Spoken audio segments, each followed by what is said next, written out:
This is 1974 Kawasaki 750 H2. It's a project barn find bike. I can't really do many checks, but it does turn over from the kickstart sprocket.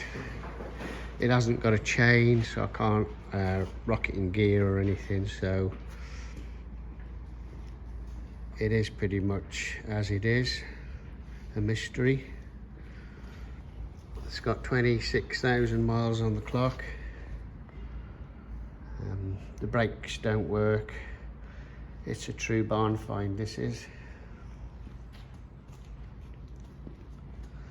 Where's your exhaust, Terry? It does come with 3 exhausts.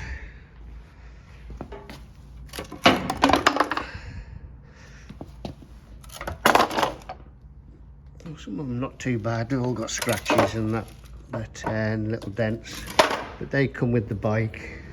I've not seen them fitted. There's no downpipes, they're just the silencers.